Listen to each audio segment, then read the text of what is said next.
two salespeople walk into a networking event. Okay, I promise I'm not about to crack a joke. Just stay with me. Two salespeople walk into this networking event. First, we've got John. John was valedictorian of his high school, perfect SAT, currently finishing up his master's degree, and John can play the piano and the violin and the cello. Woo! Then we got Jay. Jay was average in school, but he loved to talk to people. At the end of the event, which of them had more business connections? Jay.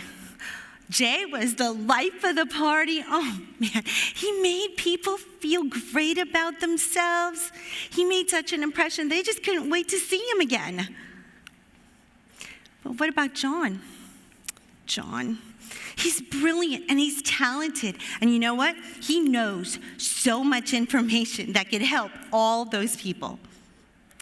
But Theodore Roosevelt said that people don't care what you know until they know that you care. John needed to go up to these people and talk to them, relate to them, but because he didn't, they didn't get a chance to really know him. Jane Hyun, the author of Breaking the Bamboo Ceiling, said that what people don't know about you can hurt you. John left that networking event with no business connections. We need to let the world know how amazing we are by asserting ourselves the way that Jay did. We need to be like that. But for some of us, that is hard. Growing up, we were taught to be quiet. When we said things, we were reprimanded. Don't you speak while I'm trying to speak to you. Or we were made fun of. Ha! She thinks she knows something about politics. Or we were wrong.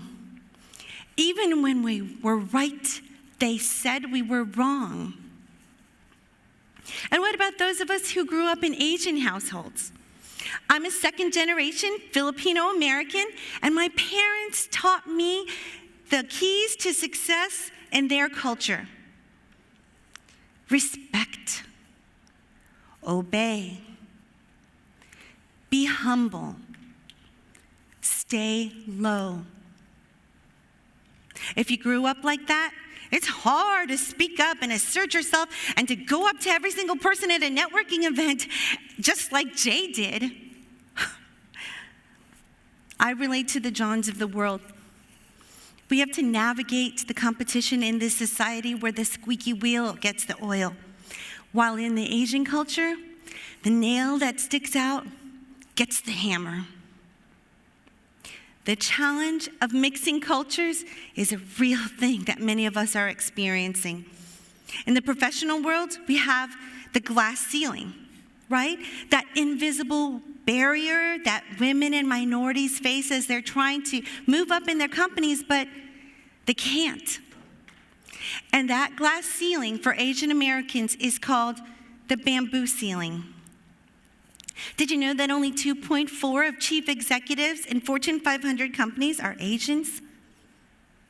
And many people believe that this is because those company leaders, they're just discriminating against the Asians. But there's reason to believe that it is also caused by our adherence to the Asian culture, which conflicts with leadership behaviors in this society. We were taught to avoid conflict, to accept the situation and do not complain, and to stay low. That's what our valedictorian salesperson did. He stayed quiet in that networking event. And that is not what a leader looks like in this society. And this concept is more relevant right now than ever before. Since the Immigration and Nationality Act of 1965 lifted the quota and allowed more Asians to enter the United States, there was this dramatic increase at that time of Asian immigrants. They came here and they found a place to live, found a place to work, and they raised their families. And now, fast forward 40 to 50 years to where we are today, and the children of those Asian immigrants are grown-ups now, maturing in their careers and reaching a point where they should be advancing in their companies. But what's happening? Others are getting promoted, and there is the bamboo ceiling. So after speaking to Filipinos and other Asians about their experiences, I found out that many of them have trouble speaking up. So I conducted research, and I surveyed 473 Filipino-Americans whose answers revealed that the higher they were in their Filipino interpersonal norms, the lower they were in their assertiveness. And the higher they were in assertiveness, the lower they were in their Filipino interpersonal norms. You see, we're all at different levels of our adherence to our culture. And it's based on our exposure to our family and our friends, or how closely we hold on to what we learned when we were young. Now, for whatever reason, if you personally recognize that you need to be more assertive, I'm going to tell you what I did and what I'm still basically doing every day. The first thing I had to do was I had to learn what assertiveness is. Assertiveness is a form of communicating that is firm, yet still calm and respectful.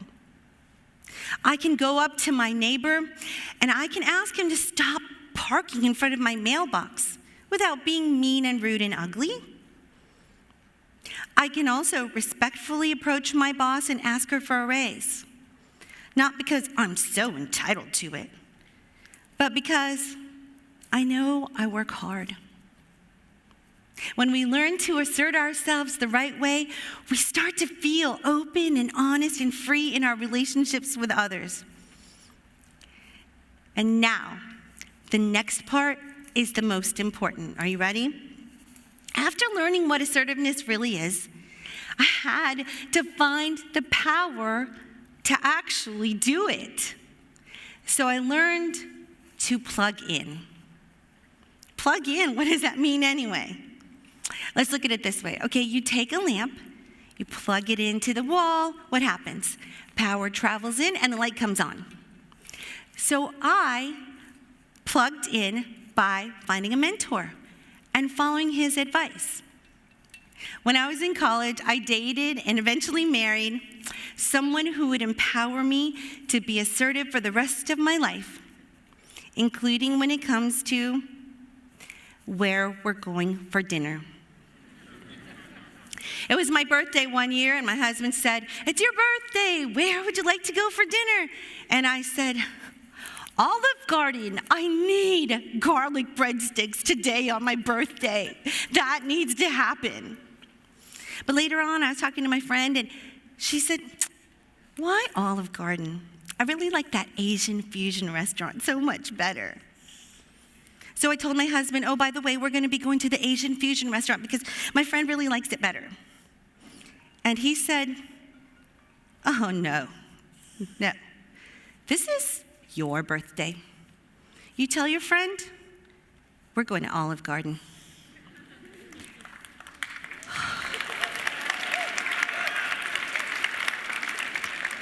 But I was like, no, should I got to tell her? And I did, but I felt so strange and I felt selfish. But then I started to feel strong and free while I told that friend the plans for my birthday.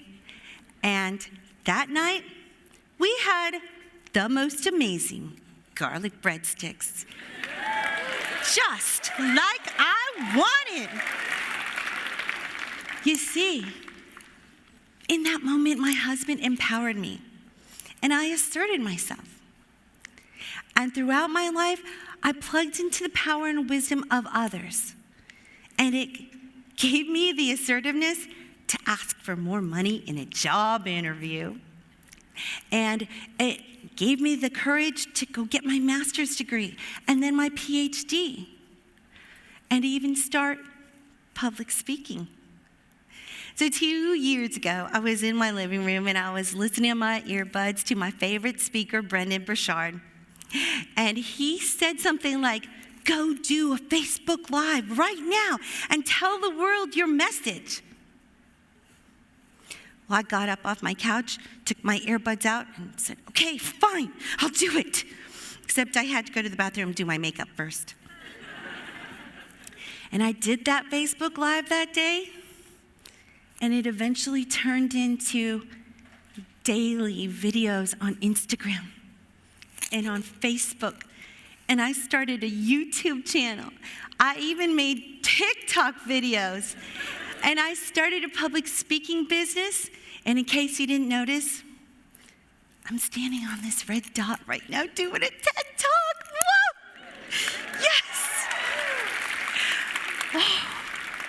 None of this would have even happened if I didn't listen to that guy who doesn't even know I exist. You see, I plugged into the power and wisdom of others. Decide what you're going to do to break through to that next level of power.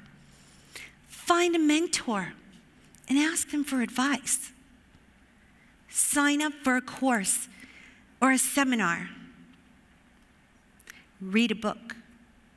Read a book that's going to motivate you beyond where you are. One of my favorites, John Maxwell's The 15 Invaluable Laws of Growth. Whoo, that's a good one. Watch some videos, listen to podcasts, just increase your knowledge. And these sources, out of nowhere, will inspire you to do something you had no idea you could do before. And now, if you decide that you're just kind of good, you're going to stay low, you're all right where you are, you want to know what? The J's of the world are going to take all your future clients or your next promotion or that big job offer. I encourage you, find your power source and plug in. And just like that lamp, you're going to start to shine, and you can power through that bamboo ceiling. And then something else amazing happens. People will start to see your brightness, and you start to inspire them. And next, the world. Thank you.